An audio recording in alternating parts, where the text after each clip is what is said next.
Bonjour chers profs, j'espère que vous allez bien et en bonne santé. Nous avons l'honneur de vous présenter notre projet de fin d'études, qui est l'étude d'éclairage des bâtiments, confort visuel et économie d'énergie.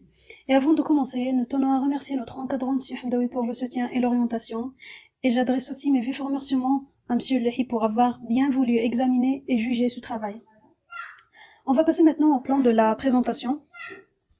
On va d'abord commencer par une introduction générale, après les types de l'éclairage et ensuite les grandeurs photométriques de l'éclairage, la problématique de projet et l'étude de cas, étude d'éclairage d'une salle d'études, la validation de dimensionnement par logiciel Rolex et enfin une petite conclusion. Alors, comme introduction en général, l'étude de l'éclairage intérieur doit répondre à deux besoins fondamentaux, la minimisation de la consommation énergétique et le confort visuel.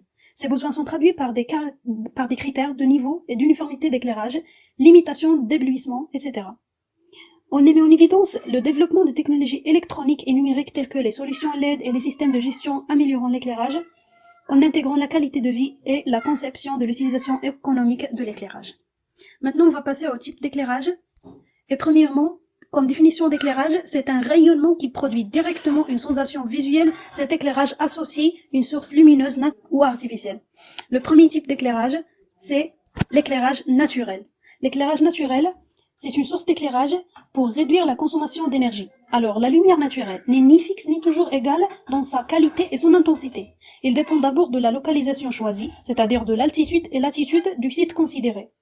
Pour un bâtiment, déterminer la quantité de lumière disponible en fonction du type de ciel, du moment de l'année et de l'heure, etc.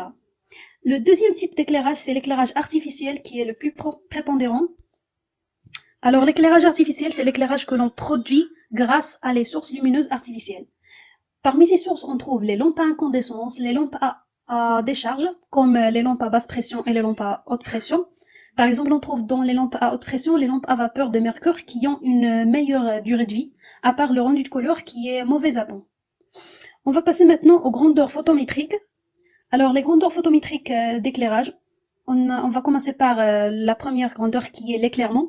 L'éclairement, c'est la quantité de flux lumineux éclairant une surface, qui est égale à phi sur S.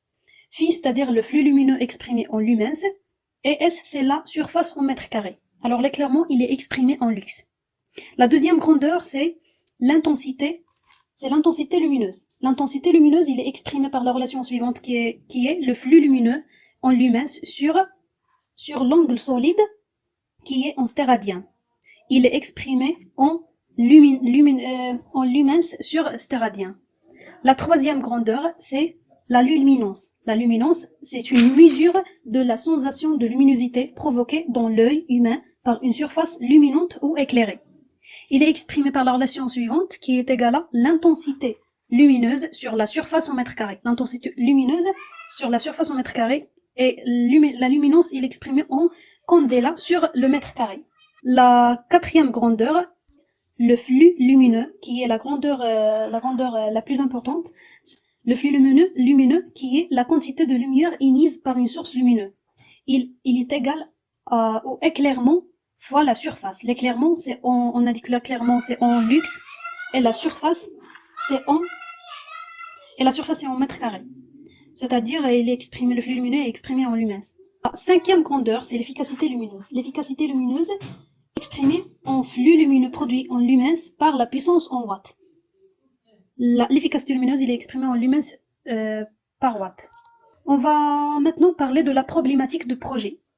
Alors, la problématique de notre projet, face aux défis résultant de l'accroissement rapide de la consommation d'énergie au Maroc, dont plus de 46% des besoins énergétiques sont importés de l'extérieur, dû à le surdimensionnement, aux surconsommations de l'énergie bien sûr. Alors, dans ce cas, l'efficacité énergétique est devenue un sujet clé dans tous les domaines. Et dans notre sujet, la problématique est de comment faisons la minimisation de la consommation d'énergie.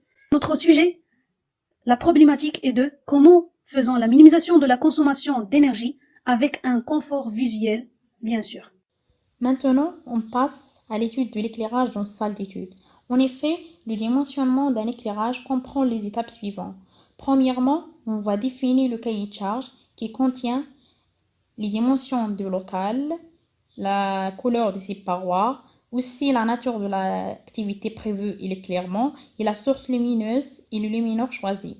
Puis, on va déterminer les caractéristiques de local et on calcule le flux lumineux total à produit. On détermine le nombre du luminaire et à partir de ce nombre, on va déterminer l'éclairement moyen. Cet éclairement doit être inférieur à l'éclairement recommandé afin d'éviter le surdimensionnement au début de l'installation. Puis, on va faire l'implantation des sources lumineuses, c'est-à-dire on va calculer le nombre du luminaire dans le sens longitudinal et dans le sens transversal. Puis, on calcule la puissance totale et la puissance spécifique installée et le flux total de l'ensemble des lampes. Et enfin, on va vérifier que cet éclairage assure le confort visuel ou non.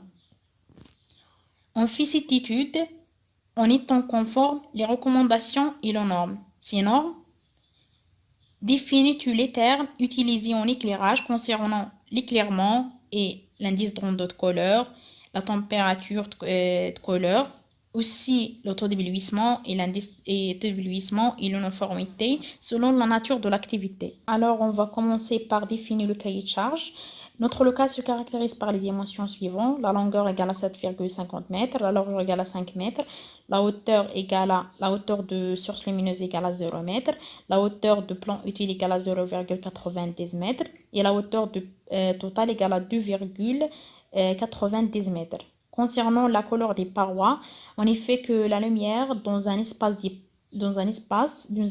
dépend de la répartition des sources lumineuses, aussi dépend de la réflexion des parois, donc le confort serait d'autant plus important que les réflexions de chaque paroi sont élevées. Donc on choisit la couleur claire et d'après le tableau, le coefficient de réflexion est 753.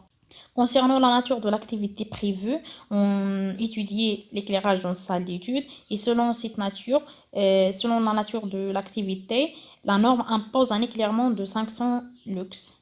Aussi, elle impose une température qui comprend entre 3000 à 4000 Kelvin et un indice de rondeau de couleur de 95. Et concernant la source lumineuse, on l'a choisie en fonction de plusieurs critères de la température de couleur et l'indice de rondeau de couleur. Et d'après le tableau au-dessus, on choisit le tube fluorescent grâce à sa efficacité lumineuse. Aussi, il a un indice de rondeau de couleur élevé et en température de couleur presque le même de la température de couleur recommandée. Donc, on choisit le tube fluorescent du type NLT5 d'une faible puissance de 54 watts et une température de couleur de 4000 Kelvin et un indice de rondeau de couleur compris entre 90 et 99 du type J5.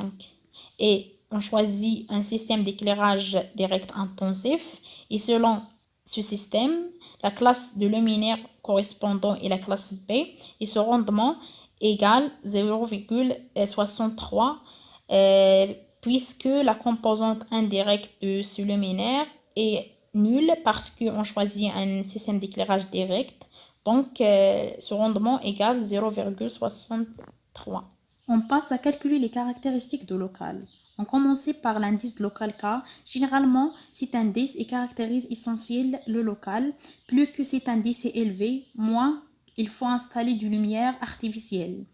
Donc, on calcule cet indice par le rapport entre la surface du mur de local et la surface au sol.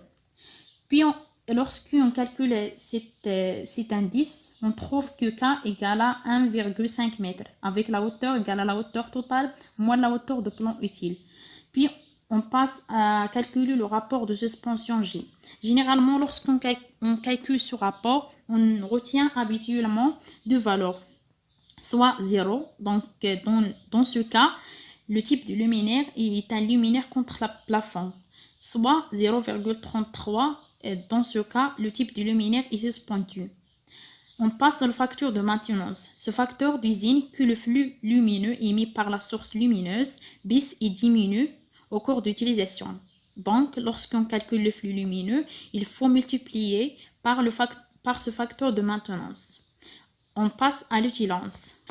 On détermine la valeur d'équivalence à l'intersection de l'indice local K et le facteur de réflexion, aussi, la valeur de G pour déterminer quel tableau utiliser. On va faire l'intersection de le tableau du luminaire classe B pour G égale à 0. D'après le tableau, on trouve que l'équivalence égale à 0,95. Le lumineux total à fournir par cette relation, longueur fois largeur fois l'éclairement fois le facteur de maintenance divisé par l'équivalence fois le rendement du luminaire. On trouve que le flux lumineux total égale à 39 160,40 lumines. On passe à le nombre du luminaire. Le nombre du luminaire égale à le flux lumineux total divisé par n qui est le nombre de sources lumineuses par luminaire qui est égal à 1 parce que le luminaire choisi comporte un seul tube multiplié par FL qui est le flux lumineux fourni par un tube fluorescent qui est égal à 4450. Donc on trouve que N égale à nombre de luminaires égale à 8. On passe à l'éclairement moyenne obtenu. Par cette relation, l'éclairement égale à FL qui est le nombre du qui est le flux lumineux fourni par un tube multiplié par n le nombre du luminaire multiplié par le rendement multiplié par l'équivalence divisé par la surface de local multiplié par le facteur multiplié par le facteur de maintenance. On trouve que l'éclairement moyen égale à 454,54. Il est inférieur à 500 lux, donc il est préférable, il est bien. Alors on passe à l'implantation des sources lumineuses. Pour calculer pour faire l'implantation des sources lumineuses, on va faire on va calculer la distance entre du luminaire et à partir de classe du luminaire, on trouve que la distance égale à 1,1 fois la hauteur qui est égale à 2. Donc on trouve la distance égale à 2,2. On calcule le nombre du luminaire dans le sens longitudinal avec cette relation, la largeur divisé par largeur divisé par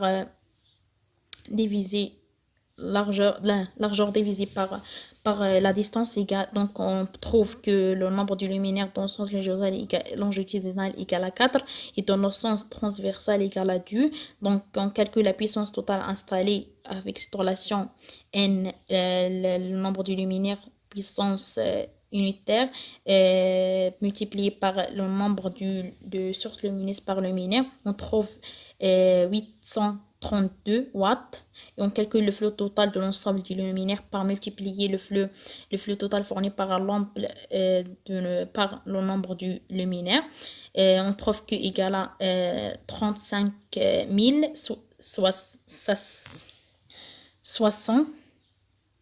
60 lumines. On calcule la puissance spécifique installée par cette relation. La puissance totale installée divisée par la surface au sol, on trouve est égal à 4,11 watts par mètre. On va vérifier est-ce que cet éclairage assure le confort visuel ou non. Pour vérifier, il faut que l'uniformité doit être égale à 0,90 et le taux d'éblouissement n'est pas dépassé 21. Pour vérifier ces paramètres, on fait la simulation dans le logiciel Relux. En effet, ce logiciel est une application informatique qui permet de donner un support rapide et efficace de tous les paramètres des installations d'éclairage.